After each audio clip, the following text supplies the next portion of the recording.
Hello guys, welcome and welcome back to my YouTube channel Kikita Bangal. I hope তোমরা সবাই খুব খুব খুব ভালো আছো। আমিও ভালো আছি। এর আগে আমি তোমাদের সাথে বিভিন্ন ধরনের কলকার ডিজাইন শেয়ার করেছি। ব্লাউজের ওপর করেছিলাম আর হাতের ওপরেও বিভিন্ন ধরনের কলকা করেছিলাম। তো আগের বারের ব্লাউজের ওপর ডিজাইনটা আমার মায়ের খুব পছন্দ হয়েছিল, তাই এবারেও বললো একদম সিম্পলের ওপর যতটা কম কাজ করা যায়, যতটা কম কলকা করা যায়, এভাবেই আমার আর একটা ব্লাউজ কমপ্লিট করে দে। তাই আমিও আর দেরি না করে মায়ের আলমারি থেকে বেগুনি রঙের ব্লাউজটা বেছে নিয়েছি। আর এতে আমি খুব সিম্পল একটা লোটাস প্যাটার্নের ডিজাইন ড্র করব। তো এই ডিজাইনটা আঁকার জন্য আমার প্রথমে লাগছে একটা অ্যাক্রিলিক কালার, যেটা একটা স্কিন কালার নিয়েছি। আর এখানে আমি সোনাই 000 ব্রাশ ইউজ করছি। যেহেতু ডিজাইনটা খুব সিম্পলের ওপর ছিল, তাই জন্য আমি কোনো আউটলাইন আগে থেকে এঁকে নিইনি। আমি ডাইরেক্ট রং দিয়ে একেবারে ডিজাইনটা করতে আরম্ভ করেছিলাম। যাদের করতে অসুবিধা হবে তারা আগে আউটলাইন এঁকে নিলেই বেশি সুবিধা হবে। প্রায় অনেকের মুখেই আমি শুনেছি যে কাপড়ের ওপর এরকম অ্যাক্রিলিক কালার দিয়ে ডিজাইন করলে সেটা বেশি দিন টেকসই হয় না, উঠে যায়। কিন্তু তাদের জন্য আমার একটা টিপস আছে, সেটা আমি ভিডিও শেষে তোমাদের সাথে শেয়ার করব, যে রঙের সাথে কী এমন মেশালে রঙটা অনেক দিন পর্যন্ত কাপড়ে স্টে করবে। সেটা জানতে হলে পুরো ভিডিওটা কন্টিনিউ করতে হবে। কলকার শুরুতেই প্রথমে আমি একটা লম্বা লাইন ড্র করে নিয়েছিলাম এবং তার নিচে দুটো ডট দিয়ে সেখানেও লম্বা লাইন ড্র করে নিয়েছিলাম।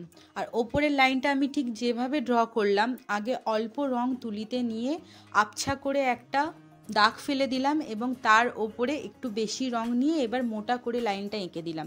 ঠিক এভাবে লাইনগুলো ড্র করবে, দেখবে লাইনগুলো একদম স্ট্রেট আর সোজা হবে। এরপর এই দুই লাইনের মাঝ বরাবর আমি ছোট্ট ছোট্ট কয়টা পদ্ম আঁকবো। তো চলো পদ্ম কটা এঁকে নিই, তারপর তোমাদের সাথে কথা হচ্ছে।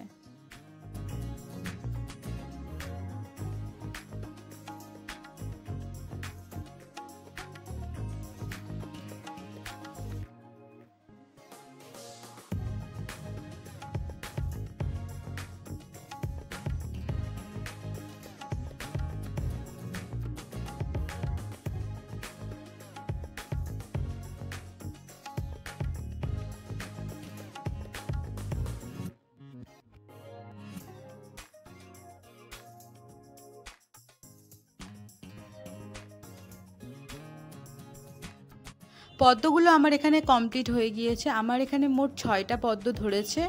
তো পদ্ম করতে গেলে একটু ডিফিকাল্টিস আসে। প্রথমে আমিও পদ্ম করতে পারতাম না, এখনও ঠিক প্রপার হয় না, তবে আগের থেকে অনেকটা শেপে এসছে। আমি বলবো এগুলো সবই প্র্যাকটিসের ওপর নির্ভর। আমি বারবার পদ্মগুলো অন্য জায়গায় করে করে দেখতাম যে কিভাবে পদ্মগুলো করলে ঠিকঠাক পাপড়িগুলো আসবে। তো আমার কিছুটা করে করে এখন একটু এসেছে পদ্মর শেপে, নাহলে আগে একদমই আসতো না। তাই যারা যারা কলকা শিখতে ভালোবাসে, কলকা করতে ভালোবাসে, কোনোদিন সেভাবে শেখার সুযোগ পায়নি, তাদেরকে একটাই কথা বলবো, ইউটিউব হলো তাদের জন্য একটা প্রপার প্ল্যাটফর্ম, যেখানে তুমি এই সমস্ত কলকার ভিডিও, যেটা তুমি শিখতে চাও সেই সমস্ত ভিডিও এখানেই পাবে। তাই দেখো আর শেখো, আর অবশ্যই প্র্যাকটিস করো, তবেই প্রপার জিনিসটা শেপে আসবে, সুন্দর আসবে। তো আমার এখানে কথা বলতে বলতে উপরের কলকাটা অনেকটা হয়ে এসেছে। এরপর শুধু ফাঁকা জায়গাগুলো 3টে পদ্ম এঁকে দেবো, আর বাস আমার ডিজাইন এখানে কমপ্লিট হয়ে গিয়েছে। তো ডিজাইনটা পুরো কমপ্লিট হোক, ততক্ষণ তোমরা দেখতে থাকো।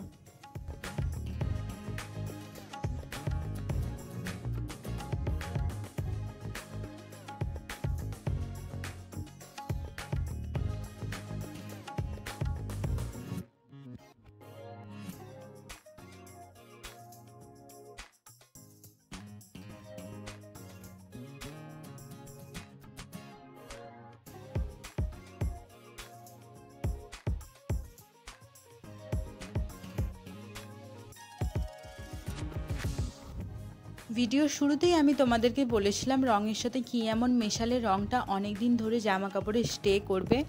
যে কোনো বুক স্টোরেই তোমরা এই লিকুইড ফর্মটা পেয়ে যাবে। এটা হলো ক্যামেলের মিডিয়াম 1 বলে একটা হোয়াইট কালারের লিকুইড, যেটা যে কোনো বুক স্টোরে অ্যাভেলেবেল আছে। এটা রঙের সাথে পরিমাণ মতো মেশালে রঙের কালারটা অনেক দিন পর্যন্ত জামা কাপড়ে স্টে করে, সহজে ওঠে না। তো এটাই ছিল তোমাদের জন্য টিপস। ব্লাউজের একদিকের হাতার ডিজাইনটা আমার কমপ্লিট হয়ে গিয়েছে, সেমভাবে আমি অন্য দিকের হাতার ডিজাইনটাও কমপ্লিট করে নিচ্ছি। তো দ্যাটস ইট, এটা হলো আমার ফাইনাল আউটফিট। দেখে বলো তোমরা কেমন লাগছে। আমার মায়ের তো খুব পছন্দ হয়েছে। তোমাদের কেমন লাগলো অবশ্যই আমাকে কমেন্টে জানিও। আর এই ধরনের কলকার ভিডিও যদি তোমরা আরও দেখতে চাও তাহলে আমাকে কমেন্টে অবশ্যই জানিও। তো ভিডিওটা যদি ভালো লেগে থাকে তাহলে একটা লাইক করে দিও, আর আমার চ্যানেলে নতুন হলে আমার চ্যানেলটাকে সাবস্ক্রাইব করে দিয়ে পাশে থেকো। দেখা হবে নতুন কোনো এক ভিডিওতে। বাই।